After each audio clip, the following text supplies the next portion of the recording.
শৈশব থেকে কৈশোর, যৌবন থেকে বার্ধক্য, গপ্প শুনতে কার না ভালো লাগে।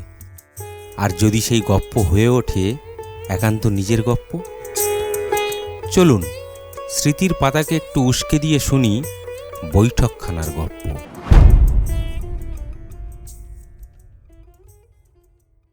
গল্পটি ভালো লাগলে দয়া করে লাইক, কমেন্ট, শেয়ার ও অবশ্যই সাবস্ক্রাইব করতে ভুলবেন না কিন্তু।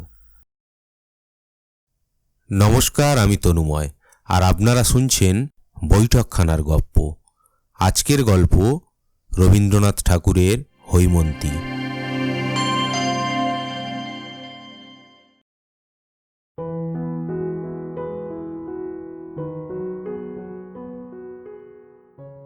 কন্যার বাপ সবুর করিতে পারিতেন, কিন্তু বরের বাপ সবুর করিতে চাহিলেন না। তিনি দেখিলেন মেয়েটির বিবাহের বয়স পার হইয়া গেছে, কিন্তু আর কিছুদিন গেলে সেটাকে ভদ্র বা অভদ্র কোনো রকমে চাপা দিবার সময়টাও পার হইয়া যাইবে। মেয়ের বয়স অবৈধ রকমের বাড়িয়া গেছে বটে, কিন্তু পণের টাকার আপেক্ষিক গুরুত্ব এখনো তাহার চেয়ে কিঞ্চিত উপরে আছে। সেই জন্যই তাড়া। আমি ছিলাম বর, সুতরাং বিবাহ সম্বন্ধে আমার মত যাচাই করা অনাবশ্যক ছিল। আমার কাজ আমি করিয়াছি, FA পাশ করিয়া বৃত্তি পাইয়াছি। তাই প্রজাপতির দুই পক্ষ, কন্যাপক্ষ ও বরপক্ষ, ঘন ঘন বিচলিত হইয়া উঠিল। আমাদের দেশে যে মানুষ একবার বিবাহ করিয়াছে, বিবাহ সম্বন্ধে তাহার মনে আর কোনো উদ্বেগ থাকে না। নরমাংসের স্বাদ পাইলে মানুষের সম্বন্ধে বাঘের যে দশা হয়, স্ত্রীর সম্বন্ধে তাহার ভাবটা সেইরূপ হইয়া ওঠে। অবস্থা যেমনই ও বয়স যতই হোক, স্ত্রীর অভাব ঘটিবা মাত্র তাহা পূরণ করিয়া লইতে তাহার কোনো দ্বিধা থাকে না। যত দ্বিধা ও দুশ্চিন্তা সে দেখি আমাদের নবীন ছাত্রদের। বিবাহের পৌনপৌনিক প্রস্তাবে তাহাদের পিতৃপক্ষের পাকা চুল কলপের আশীর্বাদে পুনঃ পুনঃ কাঁচা হইয়া ওঠে, আর প্রথম ঘটকালির আঁচেই ইহাদের কাঁচা চুল ভাবনায় এক রাত্রে পাকিবার উপক্রম হয়। সত্য বলিতেছি, আমার মনে এমন বিষম উদ্বেগ জন্মে নাই, বরঞ্চ বিবাহের কথায় আমার মনের মধ্যে যেন দক্ষিণে হাওয়া দিতে লাগিল। কৌতূহলী কল্পনার কিশলয়গুলির মধ্যে একটা যেন কানাকানি পড়িয়া গেল। যাহাকে বার্কের ফ্রেঞ্চ রেভুলেশনের নোট 5-7 খাতা মুখস্থ করিতে হইবে, তাহার পক্ষে এ ভাবটা দোষের। আমার এ লেখা যদি টেক্সট বুক কমিটির অনুমোদিত হইবার কোনো আশঙ্কা থাকিত, তবে সাবধান হইতাম। কিন্তু এ কি করিতেছি? এ কি একটা গল্প যে উপন্যাস লিখিতে বসিলাম? এমন সুরে আমার লেখা শুরু হইবে এ আমি কি জানতাম? মনে ছিল কয় বৎসরের বেদনার যে মেঘ কালো হইয়া জমিয়া উঠিয়াছে, তাহাকে বৈশাখ সন্ধ্যার ঝোড়ো বৃষ্টির মতো প্রবল বর্ষণে নিঃশেষ করিয়া দিব। কিন্তু না পারিলাম বাংলায় শিশুপাঠ্য বই লিখিতে, কারণ সংস্কৃত মুগ্ধ বোধ ব্যাকরণ আমার পড়া নাই। আর না পারিলাম কাব্য রচনা করিতে, কারণ মাতৃভাষা আমার জীবনের মধ্যে এমন পুষ্পিত হইয়া ওঠে নাই, যাহাতে নিজের অন্তরকে বাহিরে টানিয়া আনিতে পারি। সেই জন্যই দেখিতেছি আমার ভিতরকার শ্মশানচারী সন্ন্যাসীটা অট্টহাস্যে আপনাকে আপনি পরিহাস করিতে বসিয়াছে। না করিয়া করিবে কি? তাহার যে অশ্রু শুকাইয়া গেছে, জ্যৈষ্ঠের খররৌদ্রেই তো জ্যৈষ্ঠের অশ্রু শূন্য রোদন। আমার সঙ্গে যাহার বিবাহ হইয়াছিল, তাহার সত্য নামটা দিব না, কারণ পৃথিবীর ইতিহাসে তাহার নামটি লইয়া প্রত্নতাত্ত্বিকদের মধ্যে বিবাদের কোনো আশঙ্কা নাই। যে তাম্রশাসনে তাহার নাম খোদাই করা আছে, সেটা আমার হৃদয়পট। কোনো কালে সে পট এবং সে নাম বিলুপ্ত হইবে এমন কথা আমি মনে করিতে পারি না। কিন্তু যে অমৃত লোকে তাহা অক্ষয় হইয়া রহিল, সেখানে ঐতিহাসিকের আনাগোনা নাই। আমার এ লেখায় তাহার যেমন হোক একটা নাম চাই। আচ্ছা, তাহার নাম দিলুম শিশির। কেননা শিশিরে কান্না হাসি একেবারে এক হইয়া আছে, আর শিশিরে ভোরবেলাটুকুর কথা সকালবেলায় আসিয়া ফুরাইয়া যায়। শিশির আমার চেয়ে কেবল 2 বছরের ছোট ছিল, অথচ আমার পিতা যে গৌরীদানের পক্ষপাতী ছিলেন না তাহা নহে। তাহার পিতা ছিলেন উগ্রভাবে সমাজবিদ্রোহী। দেশের প্রচলিত ধর্মকর্ম কিছুতেই তাহার আস্থা ছিল না। তিনি কষিয়া ইংরাজি পড়িয়াছিলেন। আমার পিতা উগ্রভাবে সমাজের অনুগামী।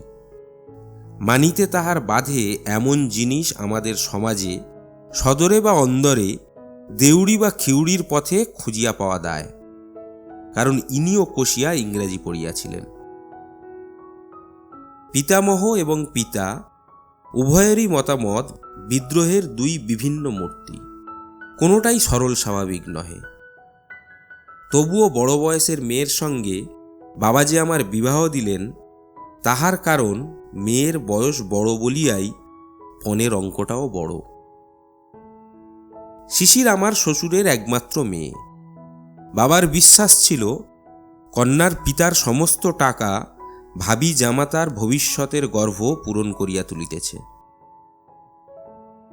আমার শ্বশুরের বিশেষ কোনো একটা মতের বালাই ছিল না। তিনি পশ্চিমের এক পাহাড়ের কোনো রাজার অধীনে বড় কাজ করিতেন। শিশির যখন কোলে, তখন তাহার মার মৃত্যু হয়। মেয়ে বৎসরন্তে 1 বছর করিয়া বড় হইতেছে, তাহা আমার শ্বশুরের চোখে পড়ে নাই। সেখানে তাহার সমাজের লোক এমন কেহই ছিল না যে তাহাকে চোখে আঙুল দিয়া দেখাইয়া দিবে।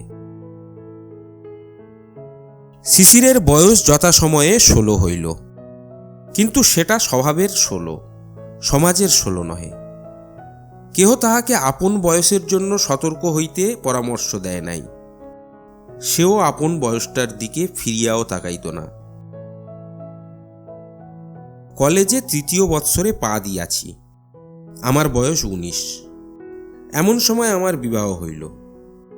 বয়সটা সমাজের মতে বা সমাজ সংস্কারকের মতে উপযুক্ত কিনা তাহা লইয়া তাহারা 2 পক্ষ লড়াই করিয়া রক্তারক্তি করিয়া মরুক, কিন্তু আমি বলিতেছি, সে বয়সটা পরীক্ষা পাশ করিবার পক্ষে যত ভালো হোক, বিবাহের সম্বন্ধ আসিবার পক্ষে কিছুমাত্র কম ভালো নয়। বিবাহের অরুণোদয় হইল একখানি ফটোগ্রাফের আভাসে। পড়া মুখস্থ করিতেছিলাম। একজন ঠাট্টার সম্পর্কের আত্মীয়া আমার টেবিলের উপরে শিশিরের ছবিখানি রাখিয়া বলিলেন, এইবার সত্যিকারের পড়া পড়ো, একেবারে ঘাড়মোড় ভাঙিয়া। কোনো একজন আনাড়ি কারিগরের তোলা ছবি। মা ছিল না, সুতরাং কেহ তাহার চুল টানিয়া বাঁধিয়া খোপায় জড়ি জড়াইয়া সাহা বা মল্লিক কোম্পানির জবরজং জ্যাকেট পরাইয়া বরপক্ষের চোখ ভুলাইবার জন্য জালিয়াতির চেষ্টা করে নাই। ভারী একখানি সাদাসিধা মুখ, সাদাসিধা 2টি চোখ এবং সাদাসিধা একটি শাড়ি। কিন্তু সমস্তটি লইয়া কি যে মহিমা সে আমি বলিতে পারি না। যেমন তেমন একখানি চৌকিতে বসিয়া, পিছনে একখানা ডোরা দাগ কাটা 17 ইঞ্চি ঝোলানো, পাশে একটা টিপাইয়ের উপর ফুলদানিতে ফুলের তড়া, আর গালিচার উপরে শাড়ির বাঁকা পাটটির নিচে 2খানি খালি পা। পটের ছবিটির উপর আমার মনের সোনার কাঠি লাগাইতেই সে আমার জীবনের মধ্যে জাগিয়া উঠিল। সেই কালো 2টি চোখ আমার সমস্ত ভাবনার মাঝখানে কেমন করিয়া চাহিয়া রহিল, আর সেই বাঁকা পাড়ের নিচেকার 2খানি খালি পা আমার হৃদয়কে আপন পদ্মাসন করিয়া লইল। পঞ্জিকার পাতা উল্টাইতে থাকিল। 2টা-3টা বিবাহের লগ্ন পিছাইয়া যায়। শ্বশুরের ছুটি আর মেলে না। ওদিকে সামনে একটা আকাল 4-5টা মাস জুড়িয়া আমার বড় বয়সের সীমানাটাকে 19 বছর হইতে অনর্থক 20 বছরের দিকে ঠেলিয়া দিবার চক্রান্ত করিতেছে। শ্বশুরের এবং তাহার মনিবের উপর রাগ হইতে লাগিল। যা হোক, অকালের ঠিক পূর্ব লগ্নটাতে আসিয়া বিবাহের দিন ঠেকিল। সেদিনকার সানাইয়ের প্রত্যেক তানটি যে আমার মনে পড়িতেছে। সেদিনকার প্রত্যেক মুহূর্তটিকে আমি আমার সমস্ত চৈতন্য দিয়া স্পর্শ করিয়াছি। আমার সেই 19 বছরের বয়সটি আমার জীবনে অক্ষয় হইয়া থাক। বিবাহ সভায় চারিদিকে হট্টগোল। তাহারই মাঝখানে কন্যার কোমল হাতখানি আমার হাতের উপর পড়িল। এমন আশ্চর্য আর কি আছে? আমার মন বারবার করিয়া বলিতে লাগিল, আমি পাইলাম, আমি ইহাকে পাইলাম। কাহাকে পাইলাম? এ যে দুর্লভ, এ যে মানবী, ইহার রহস্যের কি অন্ত আছে? আমার শ্বশুরের নাম গৌরীশঙ্কর। যে হিমালয়ে বাস করিতেন, সেই হিমালয়ের তিনি যেন মিতা। তাহার গাম্ভীর্যের শিখর দেশে একটি স্থির হাস্য শুভ্র হইয়াছিল, আর তাহার হৃদয়ের ভিতরটিতে স্নেহের যে একটি প্রস্রবণ ছিল, তাহার সন্ধান যাহারা জানিত, তাহারা তাকে ছাড়িতে চাহিত না। কর্মক্ষেত্রে ফিরিবার পূর্বে আমার শ্বশুর আমাকে ডাকিয়া বলিলেন, বাবা, আমার মেয়েটিকে আমি 17 বছর ধরিয়া জানি, আর তোমাকে এই কদিন মাত্র জানিলাম। তবু তোমার হাতেই ও রহিল। যে ধন দিলাম তাহার মূল্য যেন বুঝিতে পারো, ইহার বেশি আশীর্বাদ আর নাই। তাহার বেহাই বেহান সকলেই তাহাকে বারবার করিয়া আশ্বাস করিয়া বলিলেন, বেহাই, মনে কোনো চিন্তা রাখিও না। তোমার মেয়েটি যেমন বাপকে ছাড়িয়া আসিয়াছে, এখানে তেমনি বাপ মা উভয়কেই পাইল। তাহার পরে শ্বশুর মহাশয় মেয়ের কাছে বিদায় লইবার বেলা হাসিলেন, বলিলেন, বুড়ি, চলিলাম। তোর একখানি মাত্রই বাপ। আজ হইতে ইহার যদি কিছু খোয়া যায় বা চুরি যায় বা নষ্ট হয়, আমি তাহার জন্য দায়ী নই। মেয়ে বলিল, তাই বই কি, কোথাও একটু যদি লোকসান হয়, তোমাকে তার ক্ষতিপূরণ করিতে হইবে।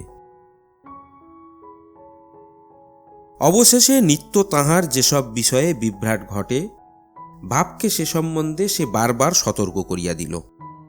আহার সম্বন্ধে আমার শ্বশুরের যথেষ্ট সংযম ছিল না।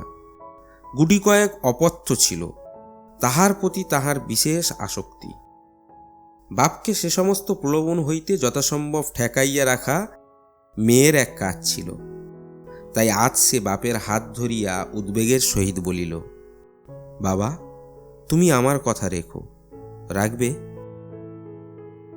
বাবা হাসিয়া কহিলেন, মানুষ পণ করে পণ ভাঙিয়া ফেলিয়া হাঁপ ছাড়িবার জন্য, অতএব এ কথা না দেওয়াই সবচেয়ে নিরাপদ। তাহার পরে বাপ চলিয়া আসিলে ঘরে কপাট পড়িল। তাহার পর কি হইল কেহ জানে না। বাপ ও মেয়ের অশ্রুহীন বিদায় ব্যাপার পাশের ঘর হইতে কৌতূহলী অন্তঃপুরিকার দল দেখিল ও শুনিল। অবাক কাণ্ড! খোট্টার দেশে থাকিয়া খোট্টা হইয়া গেছে, মায়া মমতা একেবারে নাই। আমার শ্বশুরের বন্ধু বনমালী বাবুই আমাদের বিবাহের ঘটকালি করিয়াছিলেন। তিনি আমাদের পরিবারেরও পরিচিত। তিনি আমার শ্বশুরকে বলিয়াছিলেন, সংসারে তোমার তো ওই একটি মেয়ে, এখন ইহাদেরই পাশে বাড়ি লইয়া এইখানেই জীবনটা কাটাও। তিনি বলিলেন, যাহা দিলাম তাহা উজাড় করিয়া দিলাম, এখন ফিরিয়া তাকাইতে গেলে দুঃখ পাইতে হইবে। অধিকার ছাড়িয়া দিয়া অধিকার রাখিতে যাইবার মতো এমন বিড়ম্বনা আর নাই। সব শেষে আমাকে নিভৃতে লইয়া গিয়া অপরাধীর মতো সংকোচে বলিলেন, আমার মেয়েটির বই পড়িবার শখ এবং লোকজনকে খাওয়াইতে ও বড় ভালোবাসে, এজন্য বেহাইকে বিরক্ত করিতে ইচ্ছা করি না।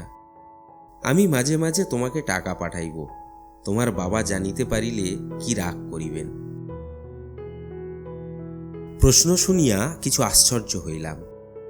সংসারের কোনো একটা দিক হইতে অর্থ সমাগম হইলে বাবা রাগ করিবেন, তাহার মেজাজ এত খারাপ তো দেখি নাই। যেন ঘুষ দিতেছেন এমনিভাবে আমার হাতে একখানা 100 টাকার নোট গুজিয়া দিয়াই আমার শ্বশুর দ্রুত প্রস্থান করিলেন। আমার প্রণাম লইবার জন্য সবুর করিলেন না। পিছন হইতে দেখিতে পাইলাম এইবার পকেট হইতে রুমাল বাহির হইল। আমি স্তব্ধ হইয়া বসিয়া ভাবিতে লাগিলাম। মনে বুঝিলাম ইহারা অন্য জাতের মানুষ। বন্ধুদের অনেককেই তো বিবাহ করিতে দেখিলাম। মন্ত্র পড়ার সঙ্গে সঙ্গেই স্ত্রীটিকে একেবারে এক গ্রাসে গলাধ্যকরণ করা হয়। পাকযন্ত্রে পৌঁছিয়া কিছুক্ষণ বাদে ওই পদার্থটির নানান গুণাগুণ প্রকাশ পাইতে পারে এবং ক্ষণে ক্ষণে আভ্যন্তরিক উদ্বেগ উপস্থিত হইয়াও থাকে, কিন্তু রাস্তাটুকুতে কোথাও কিছুমাত্র বাধে না। আমি কিন্তু বিবাহ সভাতেই বুঝিয়াছিলাম, দানের মন্ত্রে স্ত্রীকে যেটুকু পাওয়া যায় তাহাতে সংসার চলে, কিন্তু 15 আনা বাকি থাকিয়া যায়। আমার সন্দেহ হয় অধিকাংশ লোকে স্ত্রীকে বিবাহ মাত্র করে, পায় না এবং জানেও না যে পায় নাই। তাহাদের স্ত্রীর কাছেও আমৃত্যুকাল এ খবর ধরা পড়ে না। কিন্তু সে যে আমার সাধনার ধন ছিল, সে আমার সম্পত্তি নয়, সে আমার সম্পদ। শিশির, না, এ নামটা আর ব্যবহার করা চলিল না। একে তো এটা তাহার নাম নয়, তাহাতে এটা তাহার পরিচয়ও নহে। সে সূর্যের মতো ধ্রুব, সে ক্ষণজীবনী উষার বিদায়ের অশ্রুবিন্দুটি নয়। কি হইবে গোপন রাখিয়া? তাহার আসল নাম হৈমন্তী। দেখিলাম এই 17 বছরের মেয়েটির উপরে যৌবনের সমস্ত আলো আসিয়া পড়িয়াছে, কিন্তু এখনো কৈশোরের কোল হইতে সে জাগিয়া ওঠে নাই। ঠিক যেন শৈলচূড়ায় বরফের উপর সকালের আলো ঠিকরাইয়া পড়িয়াছে, কিন্তু বরফ এখনো গলিল না। আমি জানি কি অকলঙ্ক শুভ্র সে, কি নিবিড় পবিত্র। আমার মনে একটা ভাবনা ছিল যে লেখাপড়া জানা বড় মেয়ে, কি জানি কেমন করিয়া তাহার মন পাইতে হইবে। কিন্তু অতি অল্প দিনেই দেখিলাম মনের রাস্তার সঙ্গে বইয়ের দোকানের রাস্তার কোনো জায়গায় কোনো কাটাকাটি নাই। কবে যে তাহার সাদা মনটির উপরে একটু রং ধরিল, চোখে একটু ঘোর লাগিল, কবে যে তাহার সমস্ত শরীর মন যেন উৎসুক হইয়া উঠিল, তাহা ঠিক করিয়া বলিতে পারিব না। এ তো গেল একদিকের কথা, আবার অন্যদিকেও আছে, সেটা বিস্তারিত বলিবার সময় আসিয়াছে। রাজ সংসারে আমার শ্বশুরের চাকরি। ব্যাংকে যে তাহার কত টাকা জমিল সে সম্বন্ধে জনশ্রুতি নানান প্রকার অঙ্কপাত করিয়াছে, কিন্তু কোনো অঙ্কটাই লাখের নিচে নামে নাই। ইহার ফল হইয়াছে এই যে তাহার পিতার দর যেমন যেমন বাড়িল, হৈমর আদরও তেমনি বাড়িতে থাকিল। আমাদের ঘরের কাজকর্ম রীতিপদ্ধতি শিখিয়া লইবার জন্য সে ব্যগ্র, কিন্তু মা তাহাকে অত্যন্ত স্নেহে কিছুতেই হাত দিতে দিলেন না। এমনকি হৈমর সঙ্গে পাহাড় হইতে যে দাসী আসিয়াছিল, যদিও তাহাকে নিজেদের ঘরে ঢুকিতে দিতেন না, তবুও তাহার জাত সম্বন্ধে প্রশ্নমাত্র করিলেন না, পাছে বিশ্রী একটা উত্তর শুনিতে হয়। এমনিভাবেই দিন চলিয়া যাইতে পারিত, কিন্তু হঠাৎ একদিন বাবার মুখে ঘোর অন্ধকার দেখা গেল। ব্যাপারখানা এই, আমার বিবাহে আমার শ্বশুর 15,000 টাকা নগদ এবং 5,000 টাকার গহনা দিয়াছিলেন। বাবা তাহার এক দালাল বন্ধুর কাছে খবর পাইয়াছেন ইহার মধ্যে 15,000 টাকাই ধার করিয়া সংগ্রহ করিতে হইয়াছে। তাহার সুদও নিতান্ত সামান্য নয়। লাখ টাকার গুজব তো একেবারেই ফাঁকি। যদিও আমার শ্বশুরের সম্পত্তির পরিমাণ সম্বন্ধে আমার বাবার সঙ্গে তাহার কোনোদিন কোনো আলোচনাই হয় নাই, তবু বাবা জানি না কোন যুক্তিতে ঠিক করিলেন তাহার বেহাই তাহাকে ইচ্ছাপূর্বক প্রবঞ্চনা করিয়াছেন। তারপরে বাবার একটা ধারণা ছিল আমার শ্বশুর রাজার প্রধানমন্ত্রী গোছের একটা কিছু। খবর লইয়া জানিলেন তিনি সেখানকার শিক্ষা বিভাগের অধ্যক্ষ। বাবা বলিলেন, অর্থাৎ স্কুলের হেডমাস্টার? সংসারে ভদ্র পদ যতগুলো আছে তাহার মধ্যে সবচেয়ে ওঁচা। বাবার বড় আশা ছিল শ্বশুর আজ বাদে কাল যখন কাজে অবসর লইবেন তখন আমিই রাজমন্ত্রী হইব। এমন সময়ে রাস উপলক্ষে দেশের কুটুম্বরা আমাদের কলিকাতার বাড়িতে আসিয়া জমা হইলেন। কন্যাকে দেখিয়া তাহাদের মধ্যে একটা কানাকানি পড়িয়া গেল। কানাকানি ক্রমে অস্ফুট হইতে স্ফুট হইয়া উঠিল। দূরসম্পর্কের কোনো এক দিদিমা বলিয়া উঠিলেন, পড়া কপাল আমার, নাতবউ যে বয়সে আমাকেও হার মানাইল। আর এক দিদিমা শ্রেণিয়া বলিয়া উঠিলেন, আমাদেরই যদি হার না মানাইবে তবে অপু বাহির হইতে বউ আনিতে যাইবে কেন? আমার মা খুব জোরের সঙ্গে বলিয়া উঠিলেন, ও মা, সে কি কথা? বৌমার বয়স সবে 11 বই তো নয়, এই আসছে ফাল্গুনে 12 পা দিবে। খোট্টার দেশে ডাল রুটি খাইয়া মানুষ, তাই অমন বাড়ন্ত হইয়া উঠিয়াছে।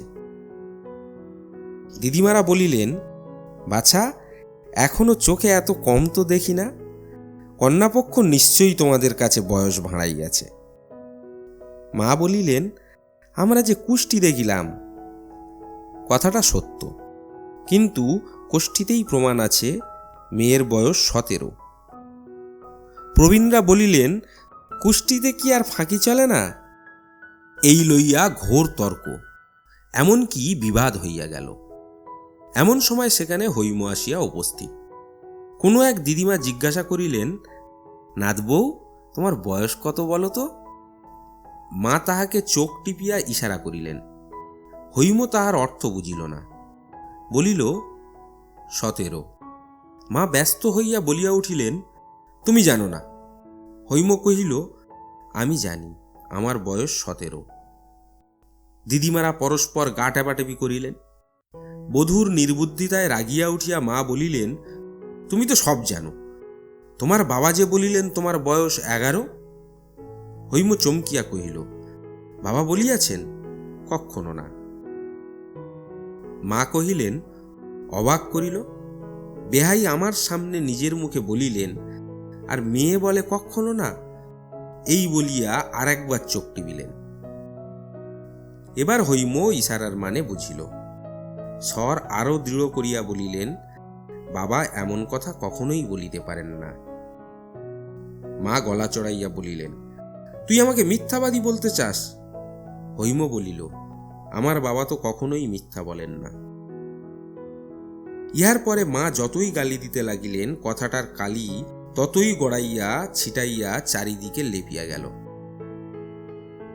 মা রাগ করিয়া বাবার কাছে তাহার বধূর মূঢ়তা এবং ততোধিক একগুঁয়েমির কথা বলিয়া দিলেন। বাবা হৈমকে ডাকিয়া বলিলেন, আই বড়, মেয়ের বয়স 17, এটা কি খুব একটা গৌরবের কথা? তাই ঢাক পিটাইয়া বেড়াইতে হইবে? আমাদের এখানে এসব চলিবে না বলিয়া রাখিতেছি। হায় রে, তাহার বৌমার প্রতি বাবার সেই মধুমাখা পঞ্চস্বর আজ একেবারে এমন বাঁচখাই খাদে নামিল কেমন করিয়া? হৈম ব্যথিত হইয়া প্রশ্ন করিল, কেহ যদি বয়স জিজ্ঞাসা করে কি বলিব? বাবা বলিলেন, মিথ্যা বলিবার দরকার নাই, তুমি বলিও আমি জানি না, আমার শাশুড়ি জানেন। কেমন করিয়া মিথ্যে বলিতে না হয় সেই উপদেশ শুনিয়া হৈম এমনভাবে চুপ করিয়া রহিল যে বাবা বুঝিলেন তাহার সদুপদেশটা একেবারে বাজে খরচ হইল। হৈমর দুর্গতিতে দুঃখ করিব কি, তাহার কাছে আমার মাথা হেঁট হইয়া গেল। সেদিন দেখিলাম শরৎ প্রভাতের আকাশের মতো তাহার চোখের সেই সরল উদার দৃষ্টি একটা কি সংশয়ে ম্লান হইয়া গেছে। ভীত হরিণীর মতো সে আমার মুখের দিকে চাহিল, ভাবিল আমি ইহাদিগকে চিনি না। সেদিন একখানা শৌখিন বাঁধাই করা ইংরেজি কবিতার বই তাহার জন্য কিনিয়া আনিয়াছিলাম। বইখানি সে হাতে করিয়া লইল এবং আস্তে আস্তে কোলের উপর রাখিয়া দিল, একবার খুলিয়া দেখিল না। আমি তাহার হাতখানি তুলিয়া ধরিয়া বলিলাম, হৈম, আমার উপর রাগ করিও না, আমি তোমার সত্যে কখনো আঘাত করিব না, আমি যে তোমার সত্যের বাঁধনে বাঁধা। হৈম কিছু না বলিয়া একটুখানি হাসিল। সে হাসি বিধাতা যাহাকে দিয়াছেন তাহার কোনো কথা বলিবার দরকার নেই। পিতার আর্থিক উন্নতির পর হইতে দেবতার অনুগ্রহকে স্থায়ী করিবার জন্য নতুন উৎসাহে আমাদের বাড়িতে পূজার্চনা চলিতেছে। এ পর্যন্ত সে সমস্ত ক্রিয়াকর্মে বাড়ির বধূকে ডাক পড়ে নাই। নতুন বধূর প্রতি একদিন পূজা সাজাইবার আদেশ হইল। সে বলিল, মা, বলিয়া দাও কি করিতে হইবে। ইহাতে কাহারও মাথায় আকাশ ভাঙিয়া পড়িবার কথা নয়, কারণ সকলেরই জানা ছিল মাতৃহীন প্রবাসে কন্যা মানুষ। কিন্তু কেবলমাত্র হৈমকে লজ্জিত করাই এই আদেশের হেতু। সকলেই গালে হাত দিয়া বলিল, ও মা, এ কি কাণ্ড! এ কোন নাস্তিকের ঘরের মেয়ে! এবার এ সংসার হইতে লক্ষ্মী ছাড়িল, আর দেরি নাই। এই উপলক্ষে হৈমের বাপের উদ্দেশ্যে যাহা না বলিবার তাহা বলা হইল। যখন হইতে কটু কথার হাওয়া দিয়াছে, হৈম একেবারে চুপ করিয়া সমস্ত সহ্য করিয়াছে। একদিনের জন্য কাহারও সামনে সে চোখের জলও ফেলে নাই। আজ তাহার বড় বড় দুই চোখ ভাসাইয়া দিয়া জল পড়িতে লাগিল। সে উঠিয়া দাঁড়াইয়া বলিল, আপনারা জানেন, সে দেশে আমার বাপকে সকলে ঋষি বলে। ঋষি বলে ভারী একটা হাসি পড়িয়া গেল। ইহার পরে তাহার পিতার উল্লেখ করিতে হইলে প্রায়ই বলা হইত, তোমার বাবা ঋষি বাবা। এই মেয়েটির সকলের চেয়ে দরের জায়গাটি যে কোথায় তাহা আমাদের সংসার বুঝিয়া লইয়াছিল। বস্তুত আমার শ্বশুর ব্রাহ্মও নন, খ্রিস্টও নন, হয়তোবা নাস্তিকও না হইবেন। দেবার্চনার কথা কোনোদিন তিনি চিন্তাও করেন নাই। মেয়েকে তিনি অনেক পড়াইয়াছেন, শুনাইয়াছেন, কিন্তু কোনো দিনের জন্য দেবতা সম্বন্ধে তিনি তাহাকে কোনো উপদেশ দেন নাই। বনমালীবাবু এ লইয়া তাহাকে একবার প্রশ্ন করিয়াছিলেন। তিনি বলিয়াছিলেন, আমি যাহা বুঝি না তাহা শিখাইতে হইলে কেবল কপটতা শেখানো হইবে। অন্তঃপুরে হৈমর একটি প্রকৃত ভক্ত ছিল। সে আমার ছোট বোন নারানী।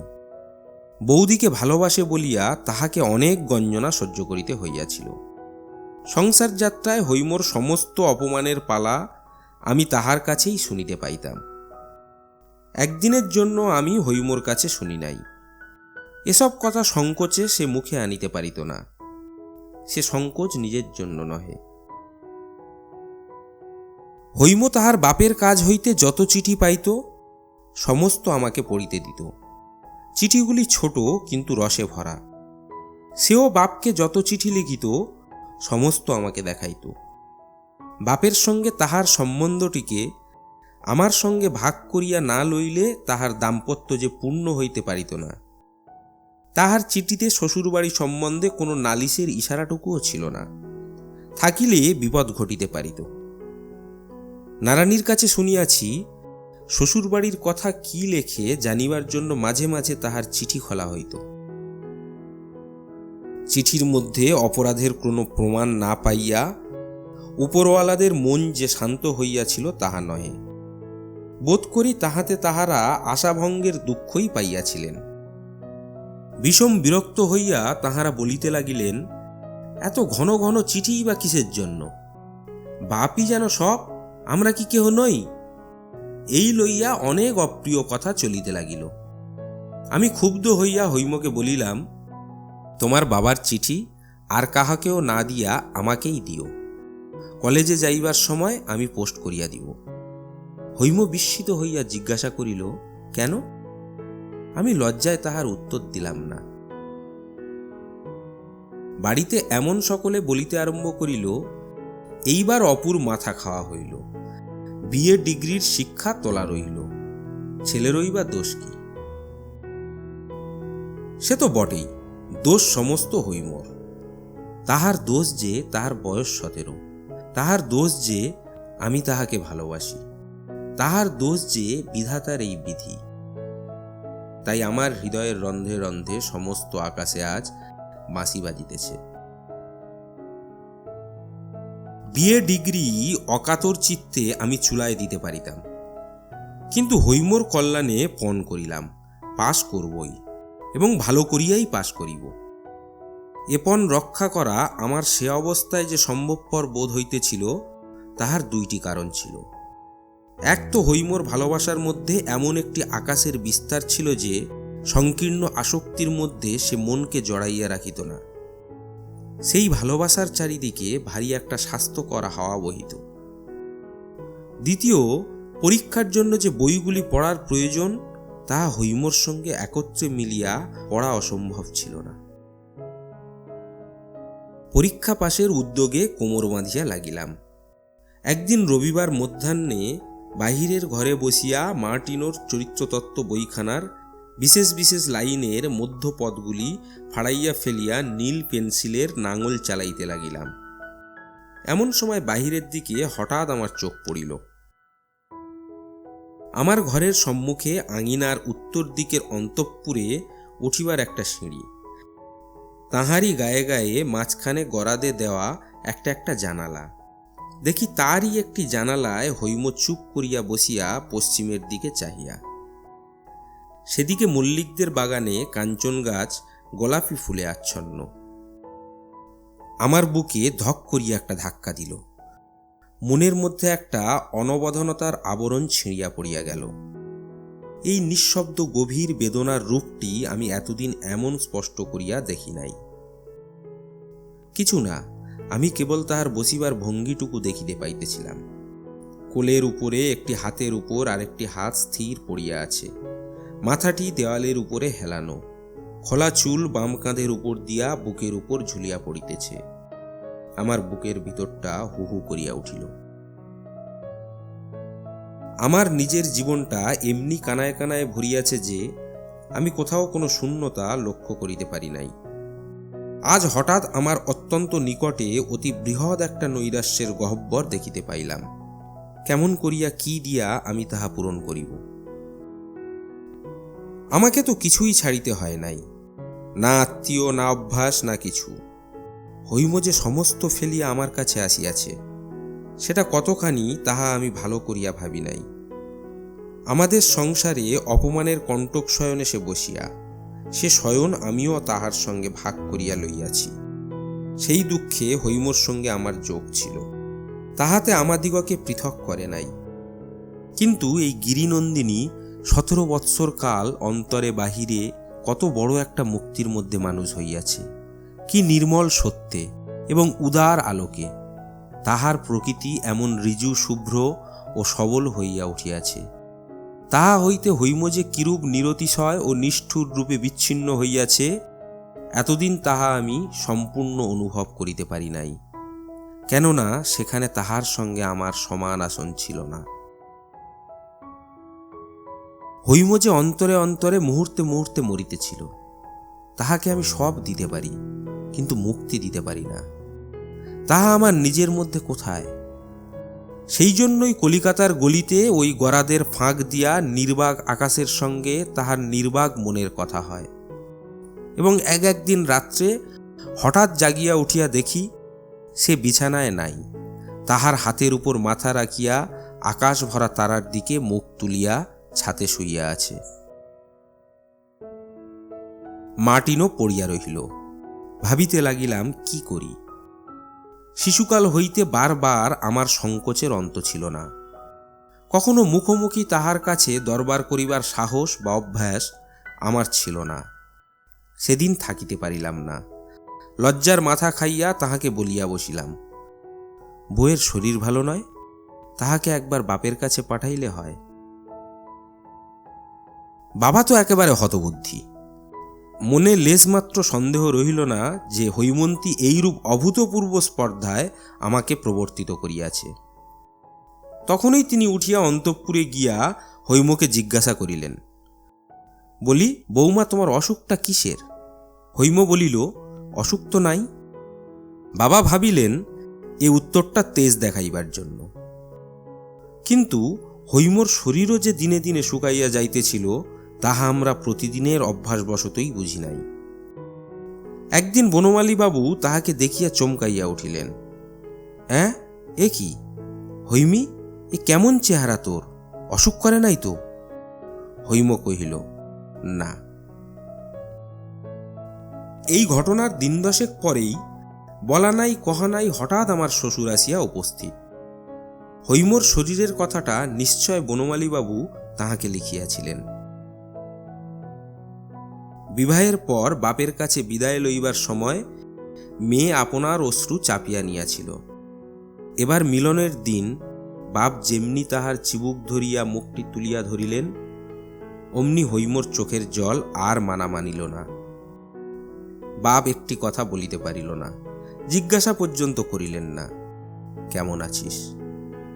আমার শ্বশুর তাহার মেয়ের মুখে এমন একটা কিছু দেখিয়াছিলেন যাহাতে তাহার বুক ফাটিয়া গেল। হৈম বাবার হাত ধরিয়া তাহাকে শোবার ঘরে লইয়া গেল। অনেক কথা যে জিজ্ঞাসা করিবার আছে, তাহার বাবারও যে শরীর ভালো দেখাইতেছে না। বাবা জিজ্ঞাসা করিলেন, বুড়ি, আমার সঙ্গে যাবি?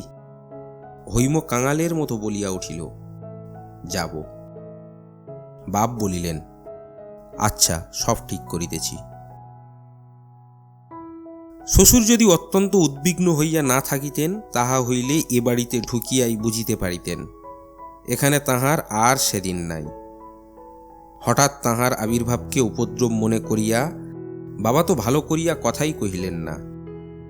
আমার শ্বশুরের মনে ছিল তাহার বেহাই একদা তাহাকে বারবার করিয়া আশ্বাস দিয়াছিলেন যে যখন তাহার খুশি মেয়েকে তিনি বাড়ি লইয়া যাইতে পারিবেন। এ সত্যের অন্যথা হইতে পারে সে কথা তিনি মনেও আনিতে পারেন নাই।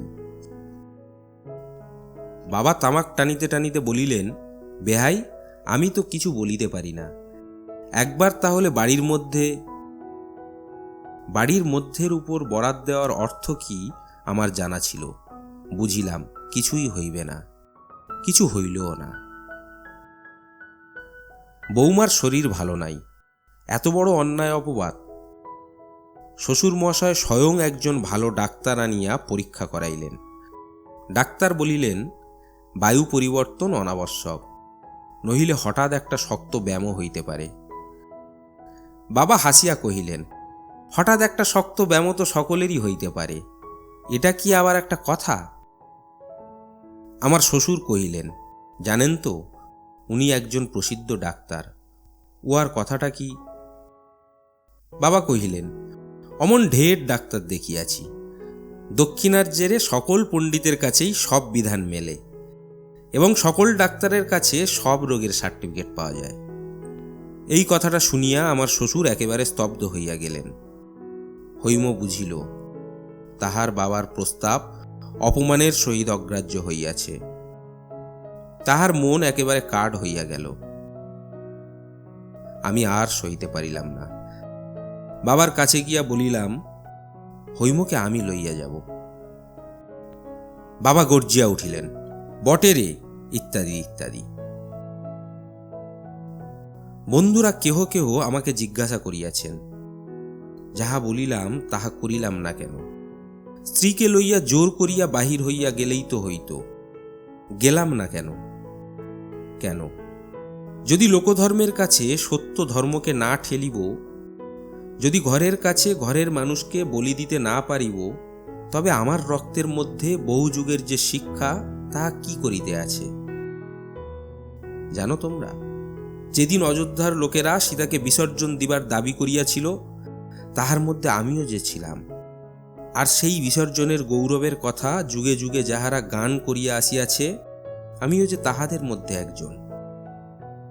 আর আমিই তো সেদিন লোকরঞ্জনের জন্য স্ত্রী পরিত্যাগের গুণবর্ণনা করিয়া মাসিক পত্রে প্রবন্ধ লিখিয়াছি।